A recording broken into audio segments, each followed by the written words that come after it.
Hello friends, welcome to the video. आज हम इसमें अपने topic class in itself and class for itself को कवर करेंगे।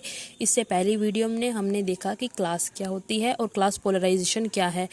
Class in itself and class for itself करने के लिए आपको पहले पिछली वीडियो देखनी पड़ेगी कि क्लास होती क्या है, तभी आप समझ पाएंगे इसको। ठीक है ना। हम इसको एक एग्जाम्पल के साथ पढ़ेंगे ताकि अच्छे से समझ आ जाए। Then let's start. अब देखो, ये हमारे पास एक फैक्ट्री है, इंडस्ट्री है। इसमें जो है वर्कर्स काम कर रहे हैं। ठीक है ना। सेम पोजीशन है, सेम सोशल कंडीशंस है, सेम इनकी इकोनॉमिक कंडीशंस है, मतलब कि इनके वेजेस वगैरह सब कुछ सेम है। इसका मतलब ये एक वर्किंग क्लास है। ठीक है ना, according to the Marx definition of class. अब हम क्लास इन इटसेल्फ को कैसे पढ़ेंगे वो बताती हूँ। ठीक है ना। क्लास इन इटसेल्फ भी सेम क्लास की तरह की डेफिनेशन ही है, बस थोड़ा सा उसमें अलग चीज़ ये आ जाती है, मैं अभी बताती हूँ। देखो, क्लास इन इटसेल्फ में बताया गया है, it is a group of people who share same economic and social conditions but they not aware of there collective power. मतलब कि क्लास की डेफिनेशन ये थी जो पहले बताई, बट से पहले। उसके बाद बताया गया कि जो वर्कर्स होते हैं उनको इतनी समझ नहीं होती कि कलेक्टिव पावर क्या है, कि हम सभी इकट्ठे हो जाएं और डिमांड करें अपनी सोशल कंडीशन से रिलेटेड, अपनी इकोनॉमिक कंडीशन से रिलेटेड, कि हमारे वेजेस बढ़ाओ, हमारी जो कंडीशंस हैं उनको इम्प्रूव किया जाए। ठीक है ना। वो अनकॉन्शियस होते हैं किसके रिलेटेड, अपनी जो कलेक्टिव पावर है उससे रिलेटेड। अब देखो इसकी डेफिनेशन क्लास इन इटसेल्फ की, it is a group of people जो शेयर करते हैं same social and economic position. ये तो सेम क्लास की ही डेफिनेशन है, बट यहाँ पर से जो मेन जो चीज़ है वो शुरू होती है, नॉट बी फुली अवेयर। ये अवेयर नहीं होते ऑफ देयर शेयर्ड इंटरेस्ट, कि जो हम सब की आइडेंटिटी है वो सेम है, हम सब की प्रॉब्लम्स जो है सेम है, ये नहीं समझ पाते वो। And not have a unified goal, और इनका कोई गोल नहीं होता, मतलब कि सभी इकट्ठे होकर एक पर्टिकुलर चीज़ की डिमांड करें, वो ये नहीं करते। ठीक है, they do not have any unified goal. Example देखो, factory worker in the same industry, जो फैक्ट्री में काम कर रहे हैं, in the same industry have similar working condition and share करते हैं वो similar economic interest, that is all have low wages but they may not be aware of the, उन्हें नहीं पता their collective power and they not come together as a United group. ना ही वो इकट्ठे होते हैं एज ए यूनाइटेड ग्रुप कि वो डिमांड कर सके इम्प्रूवमेंट्स को। ठीक है ना, क्योंकि हमें पता है इंडस्ट्री जो में वर्कर काम करते हैं उनकी जो वेजेस है बहुत ज़्यादा लो होती हैं और जो वर्किंग कंडीशन होती है वो भी सही नहीं होती। ठीक है ना। ये है हमारे पास क्लास इन इटसेल्फ। एक और बात यहाँ पर लिखा है, it is objective manifestation of class. इसका भी मतलब समझाती हूँ। ऑब्जेक्टिव मैनिफेस्टेशन से ना यहाँ पता क्या मतलब है, कि जो हमारे पास मान लो एक इंडिविजुअल वर्कर काम कर रहा है, उसको सिर्फ इतना ही पता है कि जो मेरे साथ बंदा काम कर रहा है, मेरे साथ जो वर्कर काम कर रहा है, उसकी सेम तनख्वाह है जैसी मेरी है, उसकी सेम सोशल कंडीशंस है जैसी मेरी है। उसको ये नहीं पता होता कि जो प्रॉब्लम मैं फेस कर रहा हूँ बिकॉज ऑफ दीज कंडीशंस, वो व्यक्ति जब वो वर्कर भी फेस कर रहा होगा। इसको बोलते हैं ऑब्जेक्टिव मैनिफेस्टेशन।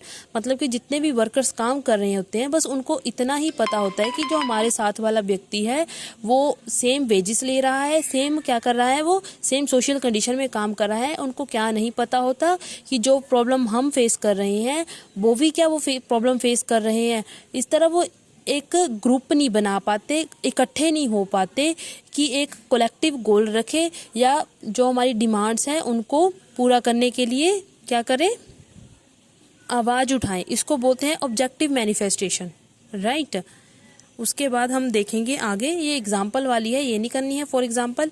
उसके बाद देखो, class in itself become class for itself. कह रहे क्लास इन इटसेल्फ जो है वो क्लास फॉर इटसेल्फ कब बनेगी, when the contradiction between the consciousness of its member and the reality of their situation and. मतलब कि कॉन्ट्राडिक्शन किस किस के बीच में है, किस किस के बीच में, consciousness of its member and the reality of their situation. जब इन दोनों के बीच में जो कॉन्ट्राडिक्शन आ रही है, जब वो खत्म हो जाएगी, तब उस टाइम पर हमारे पास जो क्लास होगी वो क्लास फॉर इटसेल्फ होगी। अगर आपको समझ नहीं आया, मैं आपको एग्जांपल देकर बताती हूँ। मान लीजिए ये एक वर्कर है, ठीक है ना। अब देखो, इस जो वर्कर है इसको कॉन्शियसनेस आ गई कि भाई हमारे जो वेजिस हैं वो क्या है, बहुत कम मिल रहे हैं, हमें जो कंडीशन में काम करने के लिए दिया गया है वो भी बिल्कुल सही नहीं है, ठीक है ना। मतलब कि एक तरह इसे जो है, इसे अपनी रियलिटी, जो काम की रियलिटी है उसके बारे में पता चल चुका है। कैसे पता चला? अब ये कॉन्शियस है, अपने राइट्स के प्रति अवेयर है, ठीक है ना। इसलिए अब यहाँ पर कॉन्ट्राडिक्शन आएगी, ठीक है ना। जो रियलिटी होगी वो इसको मजबूर करेगी कि वही कम वेजिस में काम करो, ठीक है ना, वही सोशल कंडीशन में काम करो। जो इसकी कॉन्शियसनेस होगी इंसान की, जो इस वर्कर की कॉन्शियसनेस होगी, वो बोलेगी मैं इस जो रियलिटी है उसमें काम नहीं करूंगी, मैं कम वेजिस में काम नहीं करूंगी, मैं ऐसी सोशल कंडीशन में काम नहीं करूंगी।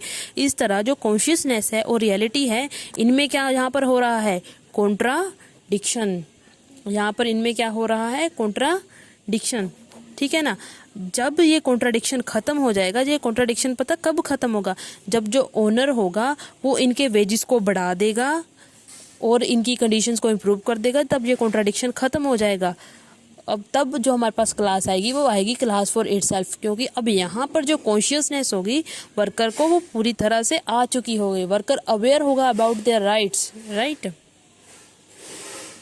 वही लिखा है। Now the workers become aware of there exploitative situations. Okay, इसमें अब देखेंगे हम क्लास फॉर इटसेल्फ की कैसे अलग है क्लास इन इटसेल्फ से, ठीक है ना।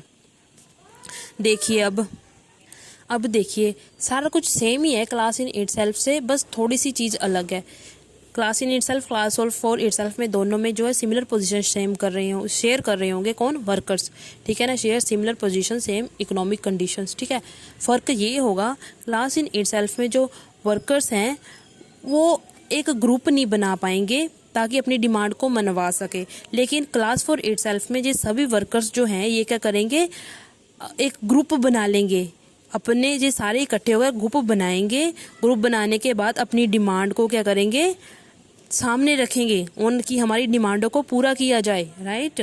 इनको पता होगा कि ये कलेक्टिव पावर क्या चीज़ है, ठीक है ना, कि कलेक्टिव पावर से जब हम सभी इकट्ठा हो जाएंगे तो अपनी चीज़ों को मनवा सकते हैं, अपनी डिमांड्स को मनवा सकते हैं, ठीक है ना। बस यही है क्लास फॉर इटसेल्फ और क्लास इन इटसेल्फ में डिफरेंस, ठीक है। पहले तो क्लास की डेफिनेशन आएगी, इसमें जो है वो अपनी कलेक्टिव पावर को इतना तवज्जो नहीं देंगे, उनको नहीं पता होगा कि कलेक्टिव पावर होती क्या है, कितनी शक्ति होती है, पावरफुल होती है कलेक्टिव पावर, लेकिन इनको पता होगा। ये रखेंगे, कलेक्टिवली इकट्ठे होएंगे, यूनिटी बनाएंगे और डिमांड करेंगे, ठीक है ना। देखिए अब class for itself, it refers to a group of people that not only share common social and economic interest. मतलब कि ये सिर्फ यही शेयर नहीं करते, मतलब कि इनका सेम सोशल कंडीशंस और सोशल इकोनॉमिक कंडीशन ही सेम नहीं होती, बल्कि परंतु साथ में they aware of their shared identity and has organized. मतलब उनको पता है कि हम सब जो हैं, हमारी प्रॉब्लम, हमारी सबकी जो समस्याएं हैं वो एक ही हैं। एंड हैज़ ऑर्गेनाइज, और फिर क्या वो कहते हैं? एंड हैज़ ऑर्गेनाइज्ड, वो खुद को ऑर्गेनाइज करवाते हैं to actively pursue common goals, ताकि जो कॉमन गोल्स हैं उनको परस्यू किया जा सके, ठीक है ना।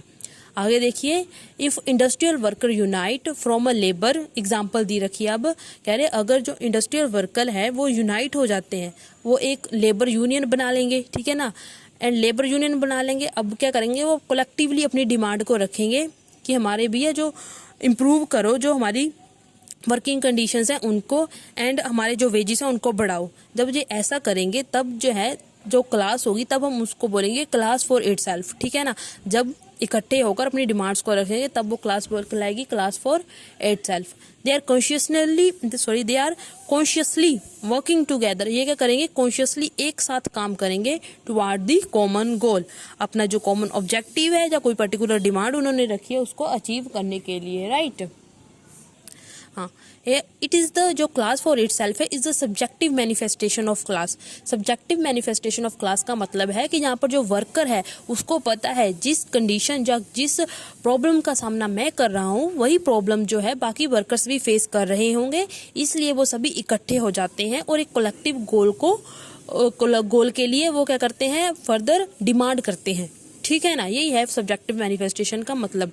It is a phase which is precondition for the change of mode of production to socialism. Socialism एक मोड ऑफ प्रोडक्शन है, मतलब कि उस सोशलिज्म मोड ऑफ प्रोडक्शन को आने से पहले ये एक प्री कंडीशन होती है, ठीक है ना। क्लास फॉर इटसेल्फ मतलब कि उस टाइम तक जो हमारे पास वर्कर्स होते हैं उनमें कॉन्शियसनेस आ जाती है, ठीक है ना।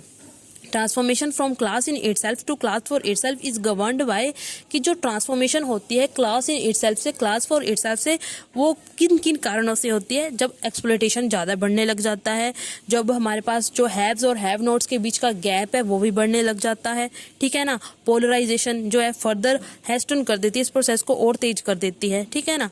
मार्क्स के अकॉर्डिंग जो हमारे पास फाइनल ट्रांजिशन होगा क्लास इन इटसेल्फ का और क्लास फॉर इटसेल्फ में, कब होगा? कम्युनिज्म में होगा, ठीक है ना। कम्युनिज्म भी एक फ्यूचरिस्टिक मोड ऑफ प्रोडक्शन है and the last mode of production, जब सभी लोग जो है इक्वल होंगे, ठीक है ना, कम्युनली जो है मोड ऑफ प्रोडक्शन को ओन करेंगे, राइट। एंड जो मार्क्स है वो बिलीव करते हैं जो ये ट्रांजिशन होगा फ्रॉम क्लास इन इटसेल्फ से क्लास फॉर इटसेल्फ में, this is important for the societal change, ठीक है ना। यहाँ पर मैं अपनी वीडियो को एंड करती हूँ। Thank you, like, subscribe and share. Have a nice day.